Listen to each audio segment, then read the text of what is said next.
Hola a todos, bienvenidos una vez más a este espacio de cápsulas bíblicas medicinas para el alma conducido por Mujeres Íntegras. Quien les saluda su hermana Lorlady Rincón. Y estamos en un nuevo episodio de esta gran historia acerca de la vida de Jesús, cómo fue avanzando hacia su hora, el momento divinamente señalado para entregar su vida en la cruz y traer salvación a la humanidad perdida. Hoy estaremos hablando acerca de la traición de Judas y el arresto de Jesús. Y entramos ahora en momentos realmente dolorosos para el Señor Jesús.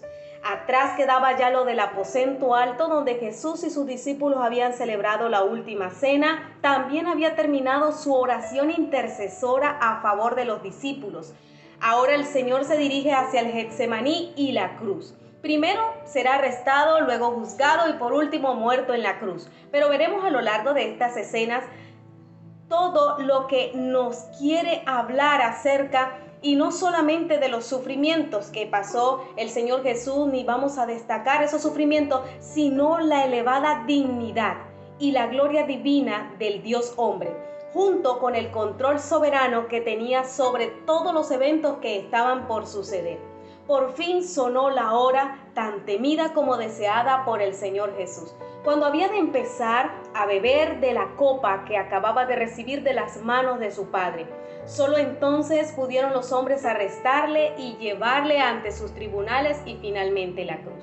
Pero a pesar de la gravedad que todo esto estaba ocurriendo, nos sorprende notar la serenidad que Jesús tenía aún en los momentos críticos, y eso es algo que necesitamos resaltar y ver de parte de Jesús para nuestras vidas cuando estamos pasando por momentos de aflicción. Mantener la calma, porque sabemos que hay alguien poderoso que está a nuestro lado. Jesús sabía que su Padre estaba allí con él, para lo que necesitara, pero que necesitaba él ser obediente a la voluntad del Padre. En realidad, Jesús aquí estaba hablando muy poco, pero todas sus palabras siempre estaban llenas de tranquilidad, que evidenciaban la paz de aquel que sabe que está cumpliendo la voluntad del Padre. Cuando Jesús estaba allí, dice que Judas salió del aposento alto en aquella noche y se apresuró para ir a buscar a los principales sacerdotes con el fin de entregarle. Por supuesto, las autoridades judías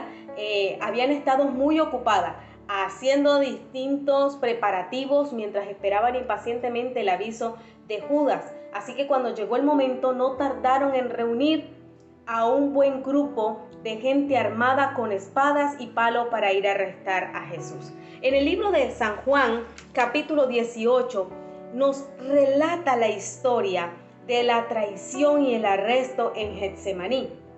No vamos a leer un versículo específico, usted en su casa puede allí leer todo el pasaje para que pueda también entender un poco más acerca de lo que hoy el Señor trae para nuestras vidas.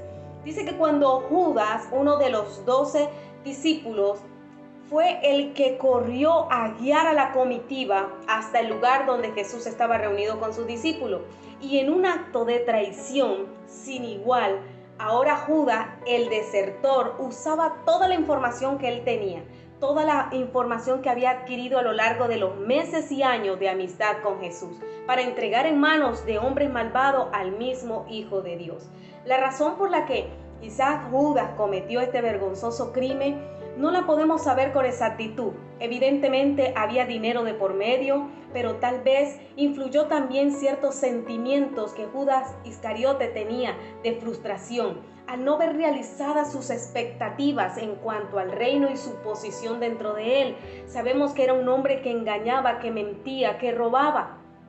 Y quizás él pensaba que al ser amigo de Jesús podía tener una posición privilegiada. Pero cuando empezó a ver de que quizás el fin de Jesús era la muerte y muerte en la cruz, entonces decidió darle vuelta a lo que él creía que podía sacarle ganancia y hacerlo de otra manera. En ese caso nosotros nos podemos imaginar que tuvo un momento de gloria cuando en aquella noche él iba a la cabeza de un grupo tan numeroso de personas que se disponían a arrestar a Jesús. Y parece que su pecado había producido en él un profundo endurecimiento de su corazón. que lo hacía insensible a todos esos recuerdos, de tal manera que pudo silenciar su mente a todos aquellos momentos de comunión y de oración que había vivido junto a Jesús y a los discípulos. Y esto nos muestra de cómo el enemigo puede muchas ocasiones endurecer nuestro corazón, cegarnos para que nosotros no podamos estar firmes, para que nosotros no podamos seguir en ese propósito, en el cumplimiento de lo que Dios tiene para con nosotros. Pero era necesario que todas estas cosas pasaran con Judas Iscariote, porque así había de ser. Jesús necesitaba ser entregado por un hombre como Judas. ¿Por qué? Porque Dios conocía el corazón de este hombre. Sabía de lo que estaba hecho y sabía de lo que podía provocar. Y es por eso que nosotros podemos ver aquí como dice, se formó esta cuadrilla enviada para arrestar a Jesús. Y podemos ver que venía, dice, de parte de los principales sacerdotes y de los escribas y de los ancianos. El Tribunal Supremo judío estaba involucrado en el arresto de Jesús y por supuesto nos muestra el cumplimiento exacto de lo anunciado por Jesús acerca de su sufrimiento. En el libro de Marcos capítulo 8 verso 31 dice que cuando comenzaron, Él comenzó a enseñarles que era necesario al Hijo del Hombre padecer mucho y ser desechado, dice, por los ancianos, por los principales sacerdotes y por los escribas. O sea, aquí tenemos a ese Tribunal Supremo judío involucrado en esta situación. Y ya lo había dicho Jesús.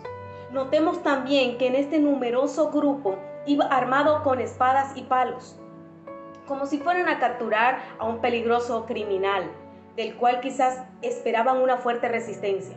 Pero no eran ellos los únicos que se enfrentaban a Jesús en aquella noche, puesto que como él mismo había dicho en el libro de Lucas, dice, habiendo estado con nosotros cada día en el templo, no extendiste las manos contra mí, mas esta es vuestra hora y de la potestad de las tinieblas. Aquí no había solamente un conflicto físico, aquí había también una batalla espiritual.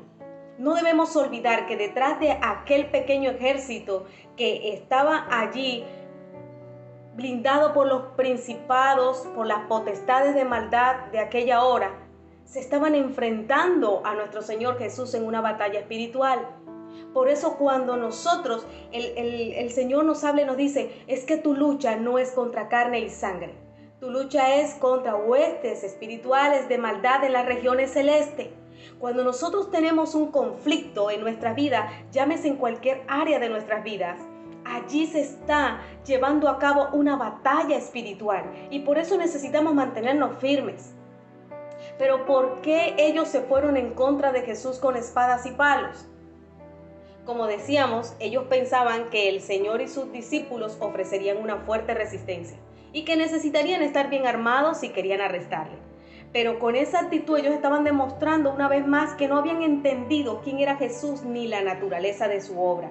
No tomaron en cuenta el hecho de que Jesús nunca había manifestado violencia contra ninguna persona a lo largo de todo su ministerio, sino que él hacía honor a ese título que dice el libro de Isaías, Príncipe de Paz, Príncipe de Paz. Sin embargo, a pesar de los hechos, los líderes judíos continuaban apegados a la idea que los planes del Señor Jesús era instaurar un reino terrenal y suponían equivocadamente que Él lo iba a hacer por medios humanos.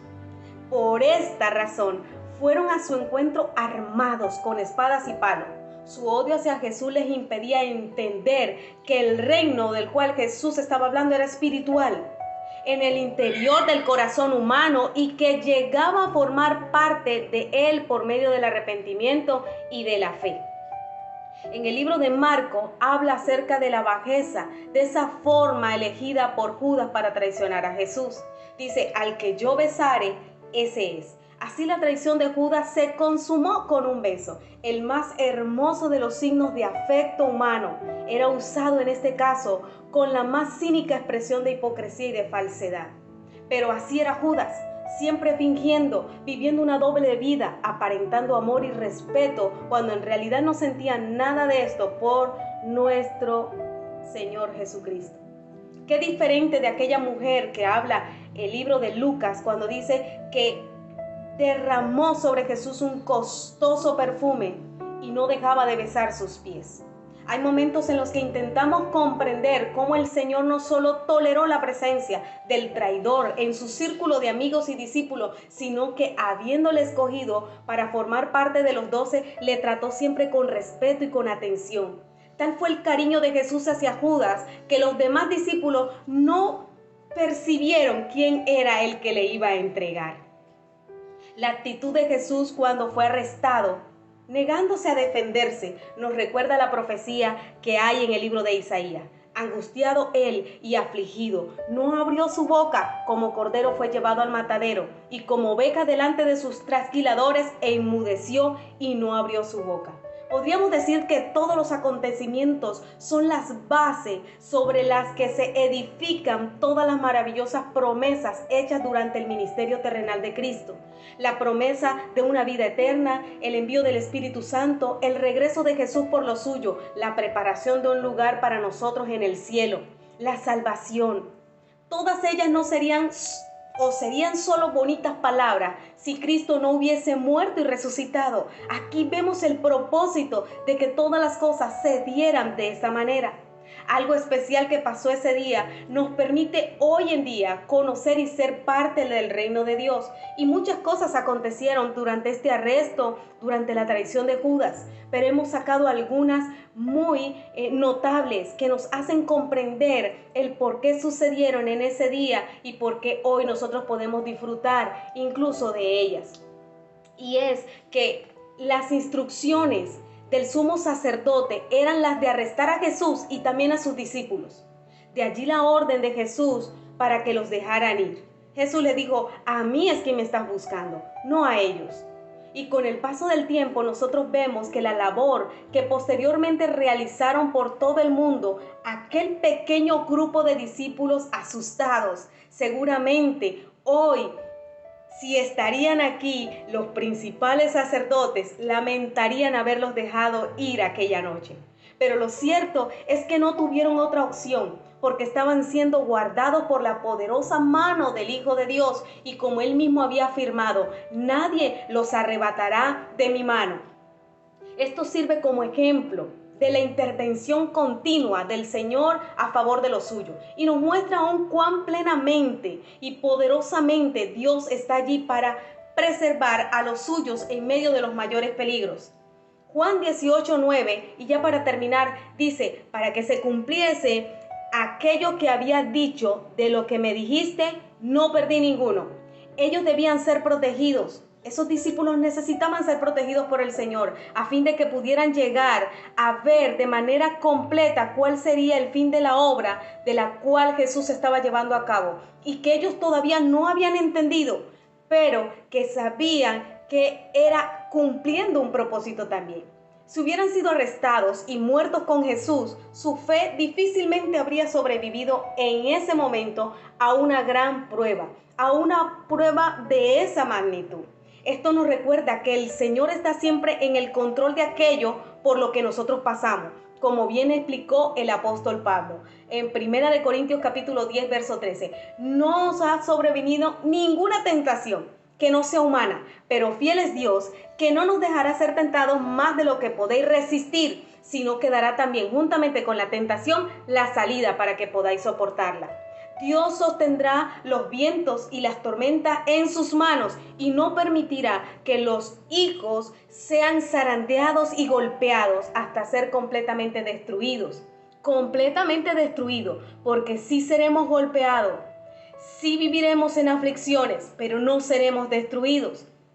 Él mide con ternura la cantidad e intensidad de cada prueba que permite que nosotros atravesamos. ¿Para qué? Para Él decir: yo quiero recordarte que esta verdad está sobre tu vida, que esta promesa está sobre tu vida, que aún en los momentos más oscuros de tu vida, yo estoy allí para ayudarte a resistir, para darte la salida, para que puedas soportar lo que viene contra ti.